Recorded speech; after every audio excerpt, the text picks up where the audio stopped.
Hi friends, VRS beads நேயர்களுக்கு எல்லாருக்கும் என்னோட வணக்கத்தை சொல்லிக்கிறேன். நம்ம இன்றைக்கி செய்ய போகிறதுன்னு பார்த்திங்கன்னா, புளிச்சக்கீரை சாதத்துக்கு தேவையான பொடி தான் செய்ய போகிறோம். அந்த பொடி எப்படி செய்கிறோன்றத நம்ம பார்க்கலாம்.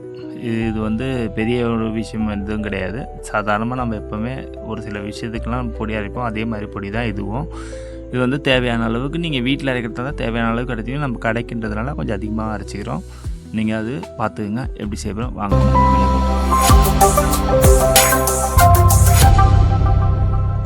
முதல்ல ஒரு அடுப்பு பற்ற வச்சுக்கோங்க. அந்த அடுப்பு பற்ற வச்சுட்டு பார்த்திங்கன்னா அதுக்கு தேவையான ஒரு கடாய் எடுத்துக்கோங்க. அந்த கடாய் உங்கள் சைஸு உங்கள் வீட்டில் என்ன இருக்கோ அதுக்கேற்ற மாதிரி நீங்கள் எடுத்துங்க. கடாய் கொஞ்சம் சூடாகணும். சூடானதுக்கப்புறம் பார்த்திங்கன்னா நம்ம தனியா தான் எடுக்க போகிறோம். தனியா ஒரு 6 ஸ்பூன் தனியா எடுத்துக்கோங்க. இந்த தனியா நல்லா வறுத்து எடுத்துக்கலாம். பொன்னிறமாக வர வரைக்கும் நல்லா ஸ்மெல் வரும். அந்த ஸ்மெல் வர வரைக்கும் நீங்கள் பார்த்துக்குங்க. இதுக்கப்புறம் பார்த்திங்கன்னா இந்த பொடி நம்ம கடைக்கு ஒரு கட்டு கீரைக்குன்றதுனால இந்த 6 ஸ்பூனு போடுறோம். நீங்களும் இதே அளவு கூட போட்டு எடுத்துங்க. தேவையான அளவுக்கு நீங்கள் யூஸ் பண்ணிக்கலாம்.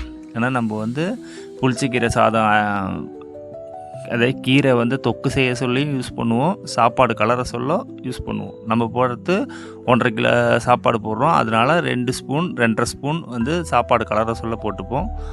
தொக்குக்கு பார்த்திங்கன்னா மேக்ஸிமம் ஒரு 2 ஸ்பூன் 3 ஸ்பூன் போடுவோம். இது நீங்கள் வீட்டுக்கு எந்த அளவுக்கு சாப்பாடு எடுக்கிறீங்களோ அந்த அளவுக்கு நீங்கள் எடுத்துக்கலாம்.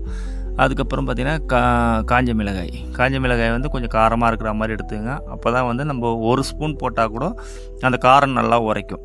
அதுக்கப்புறம் நம்ம வெந்தயம் பார்த்திங்கன்னா 1 ஸ்பூன் தான். மிளகு 1 ஸ்பூன். ஏன்னா இது எல்லாமே காரம் இருக்கும் அப்படின்றதுனால இந்த மிளகோட காரம்லாம் நல்லா தனியாக எடுத்து தரும். நம்ம மிளகா காரம் மாதிரி கிடையாது. மிளகு பார்த்திங்கன்னா நம்ம லைட்டாக சாப்பிட்டா அது கொஞ்சம் நேரம் கழித்து தான் அந்த காரம் தெரியும். அந்த ஒரு ஃபீல் கிடைச்சா தான் அது புளிச்சக்கீரை சாப்பிட சொல்ல அது நல்லாயிருக்கும். அதுக்காக நம்ம இது மாதிரி பொடி செஞ்சு இது இப்போ நல்லா வறுந்து வந்ததுக்கப்புறம் நீங்கள் ஆற வச்சு மிக்சியில் போட்டு பொடிச்சு எடுத்துக்க வேண்டியது தான். பெரிய விஷயம் எதுவுமே கிடையாது. இதில் மறைக்கிறது எதுவும் கிடையாது. இவ்வளோ தான் நம்ம புளிச்சக்கீரைக்கு போகிறோம். இதுவே நல்லா டேஸ்ட்டாக இருக்கும். தேங்க்யூ.